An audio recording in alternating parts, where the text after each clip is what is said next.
All right, guys, the top 5 new Yu-Gi-Oh decks for 2022. Without further ado, let's begin!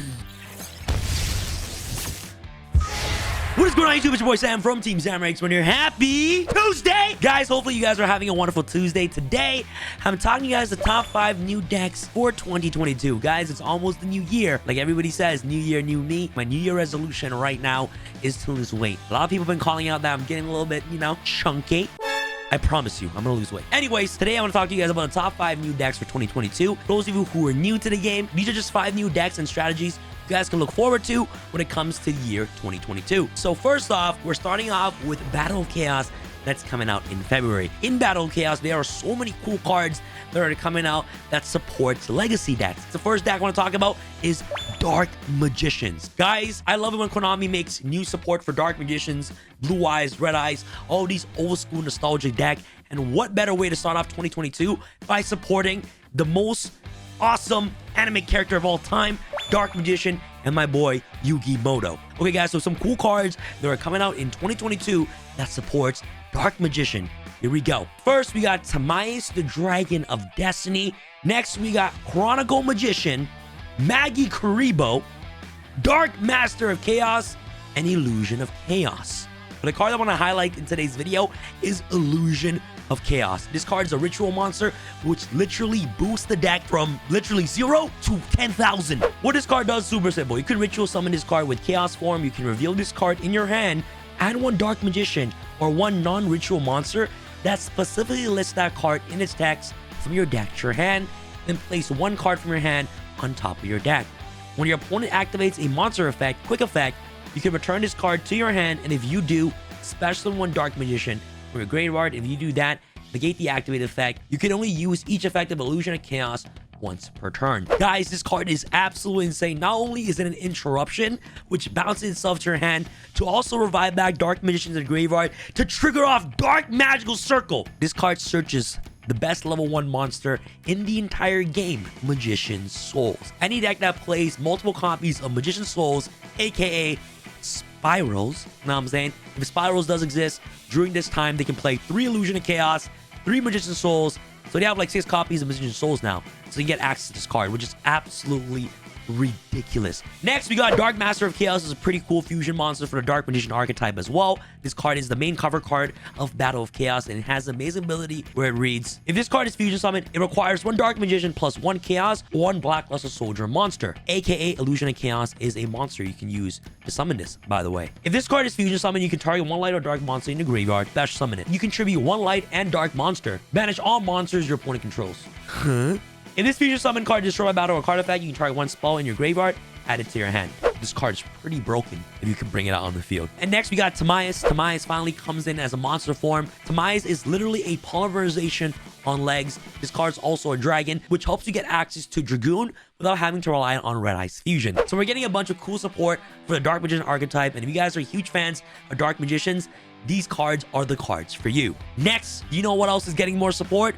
Blue Eyes! Yo! Guys, I love Blue Eyes so much. Some of the cool cards that are coming out next year for Blue Eyes is Blue Eyes Jet Dragon, the Tyrant of D, Blue Eyes Tyrant Dragon, Ultimate Fusion, and Apparition with Eyes of Blue. The most important card out of all the cards I listed is Tyrant of D. This card is absolute bonkers. What this card does is super duper simple. It's a Dark Spellcaster monster with the ability that reads you. You control a Blue Eyes monster. You can choose the attack targets for your opponent's attacks. You can send 1 Blue Eyes White Dragon from your hand or deck to the graveyard, special summon this card from your hand. You can discard 1 Blue Eyes White Dragon or 1 card that specifically lists that card in its text, and target 1 Blue Eyes monster in your graveyard, special summon it. Guys, this card is literally a Magician's Souls for Blue Eyes. You dump a Blue Eyes to the graveyard. You can discard cards like Ancients, Whitestone of Legends, any card that specifically lists Blue Eyes to revive back a Blue Eyes monster from your graveyard. You don't have to revive back a Blue Eyes White Dragon. You can revive cards like Blue Eyes Abyss Dragon. You can revive cards like Dragon Spirit of Wife. Heck, you can even revive back Blue Eyes Spear Dragon, which is absolutely insane. This card helps Blue Eyes become an even stronger combo deck, and I cannot wait till this card comes out. Next, we got Blue Eyes Jet Dragon. This card is pretty cool. It has the ability that reads that other cards you control cannot be destroyed by your opponent card effects. You can only activate each of the following effect of Blue Eyes Jet Dragon per turn, and only activate them while Blue Eyes White Dragon is on your field or in your graveyard. If a card on the field is destroyed by battle or card effect, you can special summon this card from your graveyard. If it's there this turn when this card was destroyed, or hand, even if it's not. Either start a damage step from this card battles, you can target one card your opponent controls, return it to the hand. The card is very awesome, not as great as Tyrant D, but it's one of those cards that serve as additional name for Blue Eyes monsters when you're playing it in Blue Eyes base deck. Next, we got Blue Eyes Tyrant Dragon. This card's scary. It requires one Blue Eyes White Dragon and one Dragon monster, and has the ability that reads that must first be either fusion summon or special from your extra deck by attributing one Blue Eyes White Dragon equipped with a fusion monster. Unaffected by trap effects, this card can attack all monsters your opponent controls once each, aka Ultimate Conductor Tyranno, but for Blue Eyes, baby. Once per turn at the end of the damage step, this card battled, you can target one trap in your graveyard, set it to your spawn trap card zone. Honestly, this card is just a huge beat stick, aka Tyranno, which when you summon it, you basically just win the duel. On top of that, the fusion spell is pretty broken. Ultimate Fusion. During the main phase, fusion summon one fusion monster that lists Blue Eyes White Dragon or Blue Eyes Ultimate Dragon as material by shuffling fusion material listed on it from your hand, field, and or graveyard into the deck, and you can destroy face-up cards or opponent controls up to the number of Blue Eyes White Dragon and Blue Eyes Ultimate Dragon used as material from the field. You only activate one Ultimate Fusion per turn. So this card is essentially a Miracle Fusion for Blue Eyes Tyrant Dragon. You summon this card by using Blue Eyes monster from the field. You basically get a pop X amount of cards on the field, pop your opponent's back row, summon this card, clear your opponent's entire board. And not only that, this card can be accessed with Verde Anaconda, which is why I believe Verde Anaconda won't get banned just yet. Guys, the support for legacy archetypes are absolutely insanity. Next, I want to talk to you guys about the Grand Creators. There's one meta-defying deck that's coming out of this set, and it's obviously the Brave Token archetype. This archetype is just insane. It's one of the most meta-defying archetypes you ever see when it comes to Yu-Gi-Oh! TCG, especially in the current metagame. It's literally a one-card engine, kind of similar to how Brilliant Fusion works. It's an engine that generates you tokens, and it gets you access to an interruption and a bounce just right off one card. The best card in Braves are Rite of Armnesia, Journey of Destiny, Dracoback the Dragon Steed, Aquamancer of the Sanctuary, and the Walking the Gate, Wandering Griffin Rider. All these cards are absolutely phenomenal, and it's going to be one of those decks that is served as an engine alongside other decks like Prank Kids and Phantom Knights primarily. So make sure you guys be careful for this deck that's coming out in 2022. It's how the Brave engine works is super duper simple. You use Rite of Armnesia to get access to Journey of Destiny, and Journey of Destiny gets you access to Wandering Griffin Rider. And Wandering Griffin Rider has an amazing ability where it reads that during the main phase, if you control no monsters or you control a Brave token, you can special summon this card from your hand. It is a quick effect, so you can use it on your turn.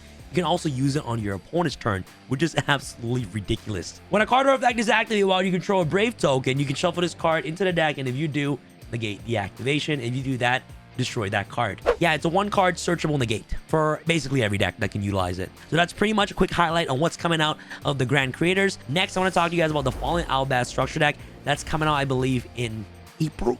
I think April. Not too sure, but it's coming out in 2022. The most important card out of this structure deck I want to talk about is the brand new Branded Fusion. This card is absolutely insane. It has an amazing ability that reads that fusion summon one fusion monster that lists Fallen Albaz as material from your deck using two monsters from your hand, deck, or field as fusion material. You can only activate one Branded Fusion per turn. You cannot special monster from your extra deck in turn you activate this card, except for fusion monsters. So this card right here is a one card Winda and a one card Dragoon. If you guys haven't checked out that video yet, make sure you guys check it out in the link down below. This one card is so powerful. It gives a lot of rogue decks newer strategies, throw TKs in front of the gates, which is absolutely phenomenal. And it helps support the Despia archetype by a ton. Some cool fusion monsters that's coming out that also supports the Branded or Despia archetype is Mirror Jade, the Ice Blade Dragon, and also the Lubaton, the Searing Dragon. These cards are really powerful fusion monster, which helps heavily support the Fallen Albaz archetype. Branded Fusion is overall one of the most broken spell cards I've ever seen in my entire life. And last but not least, I want to talk about Sky Strikers. In 2022, Sky Strikers is getting two new strong cards to help support the deck. Strategic Striker H.A.M.P. This card is a level 8 Sky Striker monster with the ability that reads, this card is always treated as a Sky Striker card. If you control a Sky Striker Ace monster, you can special summon this card from your hand to either field by tributing one monster on that field. So you're telling me that Sky Striker now has a searchable Kaiju? When this card is destroyed by battle, you can target one card your opponent controls, destroy it. So this card is a 2-for-1. 2-for-1. Tribute your DPE. And if it dies, pop another card on your field. Card's broken. And the last card I want to talk about, one of the most broken small cards I've ever read. Sky Striker Mobilize Linkage. Engage wasn't enough, so Konami need to make Linkage. If you control no monsters in your main monster zone, send one other card you control to the graveyard. If you do, bash one Sky Striker Ace monster from your extra deck to the extra monster zone. If you have at least one light or dark Sky Striker monster on your field and in your graveyard, the special monster gains 1,000 attack. For the rest of this turn, after this card resolves, you cannot special monster extra deck except for Sky Striker Ace monster. Wow, this card is a Link Summon card without having to use Ray, Rose. You're telling me if I draw this card with any other card, and if I don't have a monster, which is what Sky Striker struggles with the most, not seeing a monster, I can summon Kagari, Shizuku, Hayate, Haina from the extra deck without having to link. Sky Striker best deck for sure. The deck didn't die, it got revived. All right, guys, so those are the top 5 new Yu-Gi-Oh decks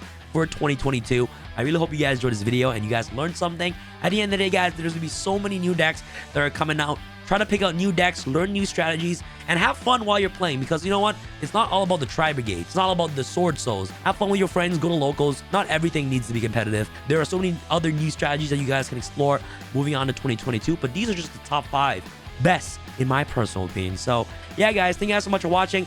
I really hope you guys enjoyed this video. Boxing Week sale is still on right here until January 2nd on my website. So make sure you guys get your playmats today in the link down below at tx1.com. Thank you guys so much for watching. Hopefully you guys had a wonderful Tuesday. And it's your boy Sam from Team Sam signing out. All right, guys. Peace.